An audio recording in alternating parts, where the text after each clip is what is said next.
పూర్తి వివరాలకు చదవండి రేపటి అక్షర శిల్పం దినపత్రికలో.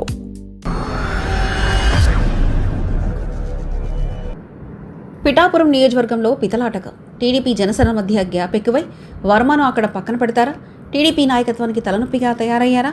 పిఠాపురం నియోజకవర్గంలో టీడీపీ జనసేన మధ్య గ్యాప్ ఎక్కువైంది. టీడీపీ మాజీ ఎమ్మెల్యే ఎన్వీఎస్ఎస్ఎన్ వర్మ ప్రతి చిన్న విషయంలోనూ జనసేన నేతలతో ఘర్షణకు దిగడం పార్టీకి తలనొప్పిగా మారింది. వర్మ గత ఎన్నికల్లో త్యాగం చేశానని ఫీల్ అవుతున్నట్టుంది. తన సీటును పవన్ కళ్యాణ్కి ఇచ్చానని, అందుకే తాను చెప్పిందల్లా నియోజకవర్గంలో జరగాలని వర్మ పట్టుబడుతున్నారు. కేవలం ఫ్లెక్సీల మీద ఫోటోలు లేకపోవడాన్ని చూసి వర్మ రచ్చచర్చ చేయడం టీడీపీ నాయకత్వమే ముక్కలు వేలేసుకుంటుంది. వర్మ పిఠాపురం నియోజకవర్గంలో లేనిపోని చికాకులు తెప్పిస్తున్నారన్న అభిప్రాయానికి వచ్చినట్లు కనబడుతుంది. ఇటీవల చంద్రబాబు నాయుడు తాజాగా జరిగిన ఘటనపై వర్మ విషయంలో సీరియస్ అయినట్లు తెలిసిందే. వర్మ నుండి వివరణ కోరాలని రాష్ట్ర అధ్యక్షుడు పల్లా శ్రీనివాస్ను ఆదేశించారు. వర్మ కూడా తాను చంద్రబాబు ఫోటో లేకపోవడంతోనే అభ్యంతరం చెప్పాల్సి వచ్చిందని, పిఠాపురం నియోజకవర్గంలో టీడీపీని లేకుండా చేసేందుకు కుట్ర జరుగుతుందని వర్మ ఆరోపిస్తున్నారు. ప్రోటోకాల్ పాటించలేదని అడిగితే అది తప్పేలా అవుతుందని వర్మ ప్రశ్నిస్తున్నారు.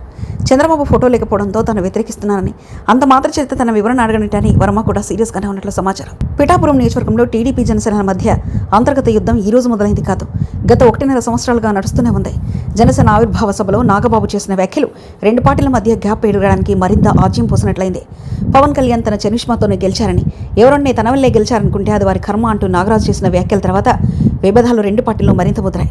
ఇక తాడో పేడో తేల్చుకోవాల్సిన సమయం వచ్చిందని వర్మ కూడా భావిస్తున్నట్లుంది. తాను పిఠాపురానికి దత్తత రాలేదని, ఇది తమ సొంత ప్రాంతమని చెప్పి నేరుగా పవన్ పైనే వ్యాఖ్యానించడంతో టీడీపీ నాయకత్వం కూడా సీరియస్ అయింది. మరి వర్మపై ఎలాంటి చర్యలు తీసుకుంటారనేది చూడాల్సి ఉంది. ఎవరిని రానికుండా మీరు కాశారు, అందరూ గోలెడుతున్నారు. అన్నగారు మా పరిస్థితి ఎలా ఉన్నారు? మీరు కొత్త టీం అంతా వచ్చేసి మీదడిపోతున్నారు. మాకు చేతగా కాదు, చాలా గట్టిగా పడా కమిషనర్ గారితో సహా మాట్లాడుతుంటే డైరెక్ట్ గా వాళ్ళంతా పడా కమిషనర్ చెప్పాడు, తప్పు అయిపోయిందండి, పొరపాటు అయిపోయిందండి, నేను చూడలేదని. గొడవ అక్కడితో అయిపోను. మీదడిపోతుంటే ఇప్పుడు ప్రోటోకాల్ లేకపోతే పడా కమిషనర్ తప్పెందుకు చెప్తాడు? సారీ చెప్పని పనే వచ్చింది, దమ్మబా తీసేవలసిన పనే వచ్చింది. చాలా టూ మచ్ గా ఉంది నియోజకవర్గంలో. మేము ఇక్కడ పుట్టి పెరిగా, మేము ఎక్కడి నుంచో దత్తలు రాలేదు ఇడికి. మరిన్ని కథనాల కోసం సబ్స్క్రైబ్ చేసుకోండి మీ అక్షర శిల్పం. పూర్తి వివరాలకు చదవండి రేపటి అక్షర శిల్పం దినపత్రికలో.